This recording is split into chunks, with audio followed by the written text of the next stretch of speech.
Brett did, I want to challenge you with a couple of words that are so common in the American vocabulary today. So what is one word we hear in business a lot? I'll be more specific, maybe the workplace. We hear all the time. Name a couple words that we hear frequently now. That's kind of our American verbiage. Synergy. Okay, synergy. What else? What's that? Adding value. Okay. What about for the workers themselves? Stress. Well, I don't know. Okay, that's true. Stress, yes. What else? Productivity. What? Huh? Motivation. Collaboration. What about the workplace itself? Let me be. Think of airports and TSA. What do they say? What's the word they use all the time? No. Yeah, no. Okay. All right. Okay. Hard hats. Okay, we get more specific. Hard hats. Workplace construction sites. Safety. In fact, TSA will say safety is our #1 priority. Right?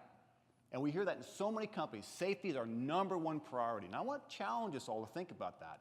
Richard Bach writes, is safety truly what we want for our lives? And if it is what we want, can we really ever achieve it? I'm not against safety in certain areas, but I want to challenge the way we think about safety.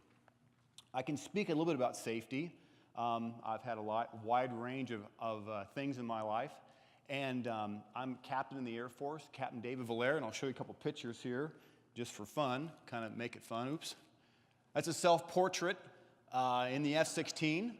And thank you very much for financing my $7 million education. By the way, all of you taxpayers, thank you. Appreciate it. My goal is to pay it all back in capital gains taxes someday. Working towards, I haven't got there yet, but that's my goal. Capital, not ordinary income, capital gains. Okay, let's be specific. This is my favorite jet. This is the A7. This is what I'll speak to you about. This jet is a 40,000-pound, single-seat, single-engine fighter that is absolutely the epitome of a fun aircraft to fly. That's a self-port. That's a picture from another airplane of me flying the A7 over Sioux City, Iowa. This picture probably should be classified. This is on a hilltop in Walla Walla when I flew to the top of a hill with my family on top of the hill and a photographer, and I'm at 75 feet at 600 miles an hour in full afterburner. I would like to have been on the ground to see this one. It was quite a trip. And then this is a recent picture of me in my aerobatic airplane upside down having a good time. So anyway, that's a little bit of background for what I love to do to my passion. So going back to the A7, I want to talk to you about the way that two different agencies deal with safety, and kind of it ties into my thoughts about safety. The FAA, by the way, how many of you fly or have an interest in flying? Okay, Tom, I know you do. Okay. The FAA has got a safety approach, and their approach is if it never flies, it can't crash, right? And if you never let a pilot touch the controls of the airplane, they can't hurt anybody. So we're going to put as many rules and regulations together to keep us all safe to the extreme of not flying at all. And if you're with the FAA, please, I'm not trying to demean the FAA. They have a role to play, but it's a whole different approach. And the way they teach pilots today, there's a thing called a spin in an aircraft. And a spin is when you get slow into a stall and one wing creates lift and the other wing stops creating lift, it starts to rotate and it spins. And the FAA in their ultimate wisdom says spins are dangerous, and they are. So we're not going to teach you how to do these. We're going to let you read about them, we'll talk about them, we'll do manuals about them, we'll brief you about these, but don't ever do one. So unfortunately, the way most pilots see their first spin is when they're 500 feet above the ground, and it's not the first time you want to see a spin. I totally disagree with this. I taught my son to fly. In fact, Sunday he's going to get his private pilot's license if he passes his check right. And the first 4 or 5 flights, I took him up and I showed him what a spin looks like. And he did great. And it's something you need to experience so you can handle it. There's another thing called the flight envelope. The flight envelope is the range of safety. As an Air Force pilot, you're taught where can you be safe inside the envelope, and where the edge of the envelope is, then there's danger and unsafe. So the Air Force has a totally different way of dealing with spins and aerodynamic situations. The A7 was a great 40,000-pound jet. Single seat, single engine bomber, Vietnam era jet. But it had one small flight characteristic problem.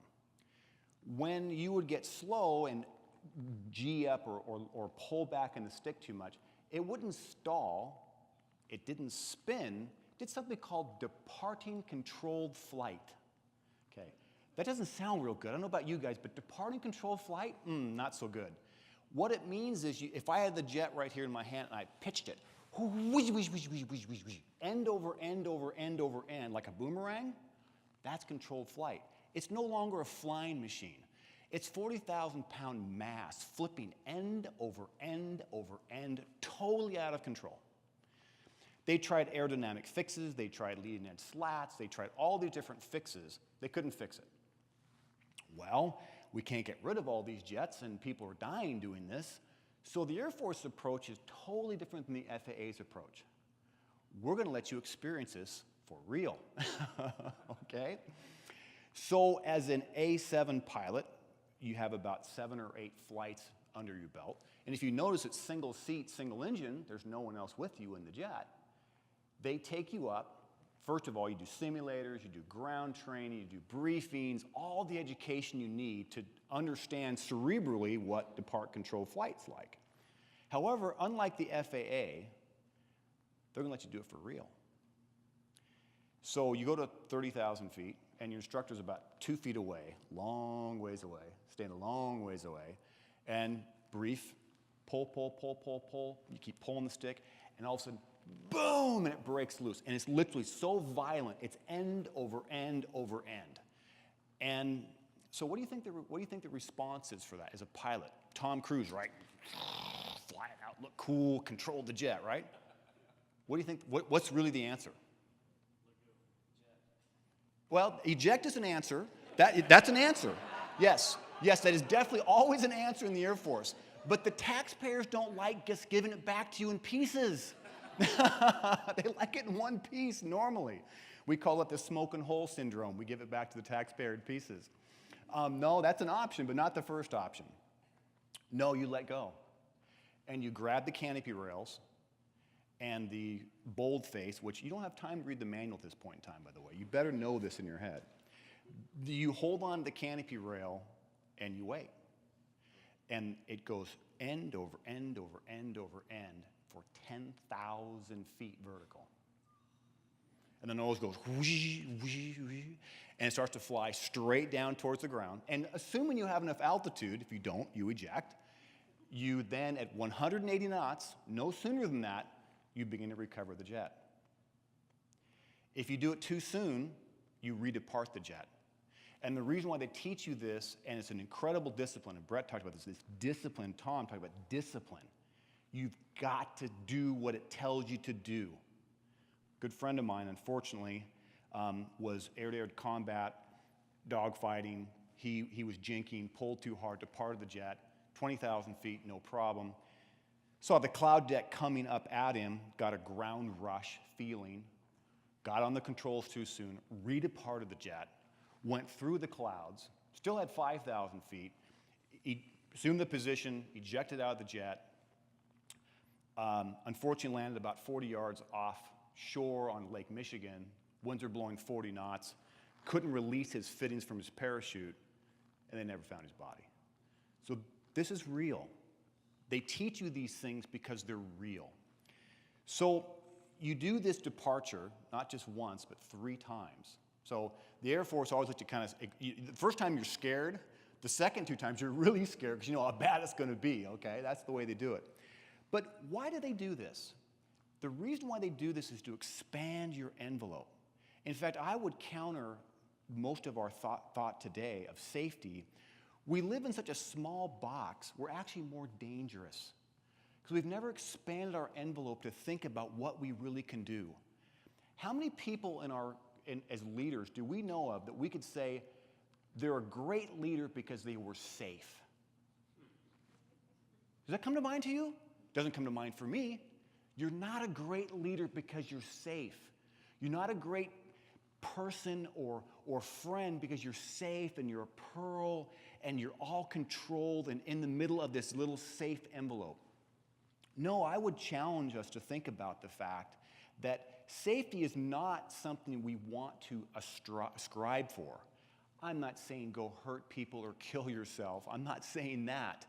I'm just saying we have to think differently about our life, and safety is not our number one priority. I would say finding the edge of our envelopes and living on the edge is truly safe. In fact, I train pilots, and one of the pilots I've been training recently is an excellent, conscientious 70-year-old pilot. Very by the rules, very good. I love his discipline. However, he was somewhat unsafe because he didn't know how to fly the airplane if something happened, to feel the airplane, to slip it into a small strip, to handle an upset if he got upside down by accident. And I've pushed the edge of his envelope, and he's very thankful because he's a much better pilot today. I leave you with a couple thoughts of people who we really respect. When we think of Jesus Christ of Nazareth, do we think of a man who lived a safe life? No. No, ultimately died for what he did. And I think for each one of us, and I really appreciate what other speakers have shared, and even Brett this morning shared, we need to put the oxygen mask on ourselves first, and then go to assist those around us. But we need to do that because people look at our lives and see that we've got a broad range. We've been able to go outside of our comfort zone and got beyond the fears of our lives, and truly, we've got beyond living safe. In fact, I've got a saying I live now that I really do believe in wholeheartedly. I want to be dangerous for good. I want to be dangerous for good. And I challenge all of us to think about being dangerous for good. That means going out beyond what we believe we can do, what we've told by our culture that we could and can't do, and become dangerous for good. And I'm looking forward to sharing more stories with you in the months and years to come. Thank you, everybody. Appreciate it.